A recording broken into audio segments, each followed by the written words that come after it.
Hello, my name is Kai, and today I'm just going to be talking a little bit about the Liverpool versus Yokohama game. I'm going to talk about some of the transfer news surrounding Luis Diaz, now that he's pretty much officially signing for Bayern Munich, and it's just going to be an overall short video. There's not a massive amount of analysis I can really do on this type of game, but so I'm going to begin by just talking about how I think Liverpool are going to set up. Of course, we're still going to have some problems with injuries. I don't know if Darwin's going to be able to play. I don't know if Endo's going to play. I'm going to assume they don't. I'm even going to assume that Ekitike doesn't start, but I do think he's going to come on. I think there's a chance that we see another double false nine type game. Maybe we see Elliott again, something similar to before. Potentially Lucas Stevenson still plays. I assume you can't start Ibu there, so maybe Ryan starts here with the likes of someone else in the pivot. I don't know who you would start. Maybe we do Morton again because it's difficult to really predict. I think in the second half we'll definitely see Ekitike, so we don't need to worry about Ben Doak potentially coming in and playing as a striker. I think we're more likely to just see something like this. Trey and Yoni again, Connor Bradley, Jeremy Frimpong, Costa Simicas still at center back, and then Milos Kerkez, and then maybe something like Ben Doak here. I think it's more likely to just be something on the lines of this against Yokohama. I don't think McAllister is going to be ready. We know that Allison was sent home due to some family issue. I think Woodman will get to play this game, but of course Miskir and Pesci aren't going to play in this game. Endo could still be sick. Nunez could still be injured and on the chopping block to get sold. Diaz obviously is being sold, and that we got the here we go, and Joe Gomez is injured. So this is pretty much our squad. Again, most of what I'm going to be looking for in terms of analysis is build up shape to see if we're keeping the same consistent build up shape, whether it's the DM dropping in or the left back. If we continually see a 3-5-2 or 3-1-6 or a 2-2-6, if we're continually seeing that, then we know that's what we're trying to do. I'll be curious to see what Ekitike's role is and how he plays. I'm really excited to see Hugo's debut because I do think he'll debut. I just don't think he's going to start. I think he'll be subbed on in the second half. But that's really all I can look forward to in this game. I'm kind of curious to see Mamardashvili with a more settled defense ahead of him because he struggled a bit in the second half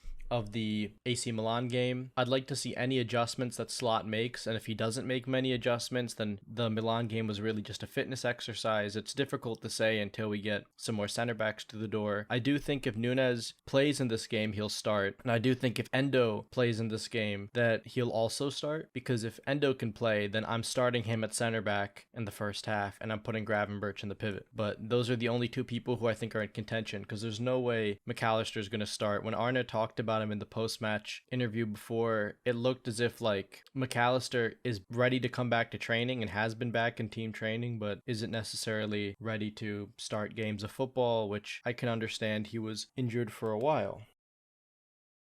But yeah, I'm just going to go over some of the transfer news. Luis Diaz to Bayern Munich. Here we go. We saw that Luis Diaz has already landed in Munich, I believe, and he arrived today in Munich. This was yesterday because it's now the 29th for me. And he's set to complete his medical on Tuesday, and he's going to sign a 4-year deal. The other thing that we saw is some more news on Rodrygo, that his preference if he leaves Real Madrid is to go to Liverpool. I mean, this is essentially what we've expected. People were talking about if it's possible to sign Isak and Rodrygo. I personally doubt it. I think the only way you can sign Isak and Rodrygo is if you go ahead and you sell somebody. Who would that be? Is you'd probably have to sell Gakpo too, because otherwise, if you think about your attacking depth after we sell Nunez, Diaz, and Chiesa and bring in Isak, assuming this is what happens, you have Mo, Isak, Ekitike, Gakpo as your 4 senior attackers. You have Verts who can play out wide. You have Szoboszlai who can play out wide. Frimpong who can play there. Rio who can play there. Realistically, if you want to sign Rodrygo, that's a lot of minutes that you're going to want to give someone like Rodrygo, and it'll be difficult to do that in this team. If you were to sell Gakpo, you could then sign someone like Rodrygo, but I don't really see a world where we do sell him, so I don't think we're going to go for Rodrygo unless we don't get Isak. So I don't think there's a massive reason to entertain it.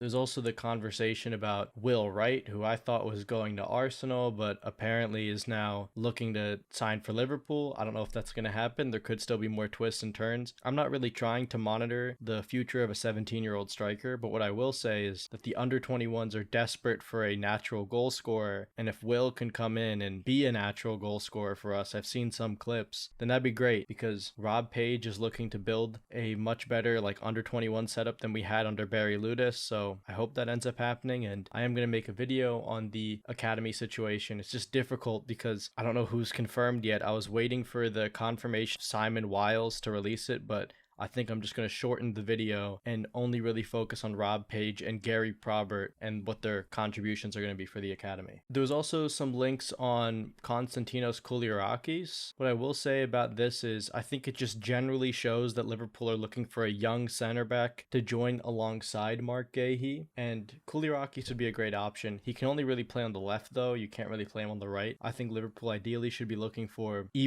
long-term Ibu replacements who are rough approximations of him now. Like, you should be looking at people like Joel Ordonez, Coney De Winter, that ilk of player. Somebody who can play on the right and play aggressively and do a good job for Liverpool. Joe Gomez is effectively your fifth choice because he can't really stay fit. I also saw this on the timeline. I don't think we should be putting unnecessary pressure on Rio. I ideally wanted him as the third choice left winger this season if possible, but if he is going to be second choice, let's not put pressure on him. I expect Cody to play a lot of games, and even Isak or Ekitike could play out wide. So I don't think that we should be putting unnecessary pressure on him to perform because he's still a young kid. And I was hearing some people getting mad about how Trey Nyoni was playing and saying Nyoni wouldn't make it at Liverpool after the last video. I think that's silly. I think he was trying to do a lot in the second half. I really liked him in the first half. In the second half, he was trying to force the issue a lot because he was played a lot further up. He wasn't really part of the pivot, in my opinion, based on how we were playing. It was more Gravenberch and Jones in the pivot with Nyoni in the number 10 position. And I just don't think that's his ideal role anymore.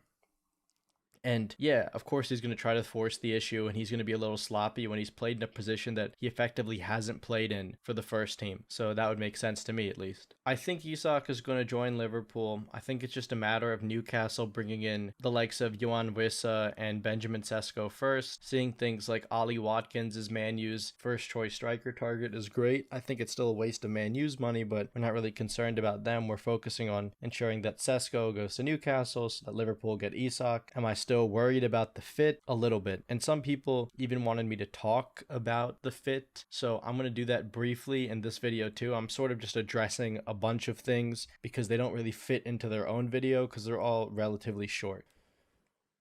So here's what I see as our ideal lineup for the season. Now, some people might argue Gravenberch or Szoboszlai, McAllister or Szoboszlai, but this is effectively how I think we're going to play. Now, if we do sign Alexander Isak, I don't like the fit of Ekitike playing out wide. I think I've talked about this before. I think it's just an odd fit. I mean, he can play this role. He can play out wide. I mean, he can run from here and come inside, and he does that for Frankfurt. Now, albeit he drifts from the central position, but he did do it. I don't think he would be incapable, but I think it's a poor use of him. I think ideally what you should do, in my opinion, and if I was Arne, I would do this, but then again, Arne knows better than me, is shift to something like this with even Szoboszlai here and Salah in these two positions. So you might just get situations like this where Ekitike is not playing, and this is your front four, because what this solves is get Szoboszlai in the team. This could effectively look like this in build up, right? If you replace Robertson, I don't know why I have Robertson here, Kirkes would be in our best 11. You would do this as your back three, Frimpong going up, with the possibility of Kirkes going up in the final third, Verts in the left half space, Szoboszlai here, Mo being allowed to play, and something like this, because it still allows Szoboszlai to cover the right hand side and be the main presser there. Keeps him in the team, creates a box midfield, which I love. I love a good box midfield. And it gives Ekitike two potential positions to rotate into, because I don't like the idea of him just being Isak's backup, which I keep hearing people say. Like, especially the people who think we could get Isak and Rodrygo and Ekitike, and just Ekitike Isak's backup. You don't spend that much money on a backup. There are plenty of backup strikers who are available if you sign an Isak, or if you signed Ekitike. There are plenty of backups to Ekitike that exist. You could sign Birith, Stassen, Mikitadze, all these people. Of course, they're worse than Ekitike, but your backup striker is always going to be worse than your starting striker. You could go for Mateta even, if you want someone who's like a little bit better and a little bit more of a finished product. Like, I don't see a world where Ekitike is Isak's backup. I do see a world where Ekitike is a backup for two positions. To me, that makes more sense, and it simplifies the calculus for me a bit. And people might be like, where does Gakpo play? He's back up to Verts. To me, that's not that big of an issue. Who's Szoboszlai's backup? Yeah, that's a bit more of a problem. You could say that Salah could be his backup potentially, and you could play this at times against like weaker teams with Salah in the hole there, because Ekitike will drop and give Salah the ability to move forward. I think it makes sense more with our players, but again, I don't really know how Arne is going to play with two strikers until he does. I'm just giving my opinion because people keep asking me for my opinion on it, and I think that's probably the best use of the players that we have. This build-up shape I consider to be like a 2-2-4-2 because, it looks like this. Because your fullbacks become glorified wingers, because ideally you don't want Verts to be on the touchline. So your fullbacks effectively become glorified wingers, which something Frimpong would be great at. And Kirkes as well, but Frimpong's kind of made for this type of role. And everything else is just vertical tiki-taka. I talked about this type of build-up in my first ever video. I've talked about it in other videos, but if this is what Slot wants to go for, it would definitely maximize Salah's goal scoring and get him away from the conductor role, which I do like the conductor role for Salah, and I could still see him like being the less athletic one, like in terms of pace, and Isak being the guy who runs in behind. Salah's the guy who arrives. It's still entirely possible. It's just, I think this would be the best use of our players if we did sign Isak. Personally, do I like this that much? I think it's probably the best we could do with that, because you're not going to bench Hugo Ekitike. I just want to briefly touch on Darwin and Chiesa. Darwin could potentially go to Al Hilal. There are talks about Inzaghi wanting him there. Will that happen? Hopefully, because we could recoup a lot of our money. People talking about Chiesa going to Atalanta. I definitely think Chiesa is going to leave because he didn't go on the trip with the rest of the squad. I think Atalanta would be a good fit for him. Of course, it's not going to be the same since Gasperini left, but if Ademola Lookman is going to Inter Milan, then I could easily see Chiesa going to Atalanta and us recouping our entire transfer fee that we paid for him, maybe even a little bit more. If we can get like 20 million euros, I think that would be great for Federico Chiesa. And if we can get like 80 million euros for Darwin Nunez, which is dreamland, but if we could, then I think that'd be a good bit of business and continues to put more money towards Isak, potentially signing a center back and a DM. People have asked me about if Liverpool will sign a DM. I don't think we will at this point. I think Slot's just going to trust Szoboszlai to play deep, Curtis to play deep, McAllister, Gravenberch, Trey Nyoni at times, Luca Stevenson at times. I think that's going to be it. And if Luca leaves, I think he still won't sign a midfielder. I don't see Morton staying. Yeah, I just don't see a world where we sign a midfielder. I think next summer we go for the likes of Adam Morton, Carlos Baliba. Maybe we go for Tchouameni if he wants to leave Real Madrid, or if Camavinga doesn't get playtime and he wants to leave Madrid. I think we assess our options then. I think this summer we're going to focus on the attack, focus on the defense, lock that stuff down, and once again, for like the billionth window in a row since Fabinho, we're not going to sign a 6 because it's just a curse at this point at Liverpool. Also, the last thing that I want to add is just some people have been talking about like, why can't Liverpool just spend this much money on depth? And look, man, we could. That could be the club that we are now. I'm still just operating on what I believed our model to be, how I believe that we spend. It's not that we don't spend a lot of money. We do. But to me, it always felt like we spent a lot of money when it was like, you gotta go and get this guy. You gotta go get Alisson. You gotta go get Van Dijk. You gotta go get Fabinho. You gotta go get these players. For me, it's like, you gotta go get Ekitike, sure, because Isak wasn't on the market. But now that he is, you're just like, I gotta go get him. Was that always the plan? If that was always the plan, then to me, that's crazy. But I don't know. If this is like the market opportunity thing and I'm just out of the loop, then I'm just out of the loop. And for people saying that you can't learn a lot from preseason games and, why are you making videos on preseason games? I'm just going to say, like, this is fun to analyze preseason games, because ultimately a lot of this isn't going to matter, but it's insights into how we're going to play in the season. And for people like me who are like football starved, even though I'm an MLS fan and I get to watch football during the summer, I do, want to be able to analyze the team that I support the most, that has the best players, that sort of thing. And being able to just look at the game and analyze it is what is fun for me. And it may not be fun for other people, but if it's not fun for you, don't watch it. Hey, me from the future here. I just looked and saw both Darwin Nunez and Endo in the training photos on Liverpool's Twitter account, so I assume both of them are going to take part in this game, and in that case, I think both of them will probably start. At least I would hope both of them start. If not, we're just going to see the similar things that I've talked about in this video. But anyway, that's all for this video. If you liked the video, comment down below, subscribe to the channel, and go ahead and follow me on Twitter. I have a post currently in my community tab talking about what types of videos that you guys would want to see on this channel. on either Liverpool or on other teams, so just let me know. And as always, thanks for watching.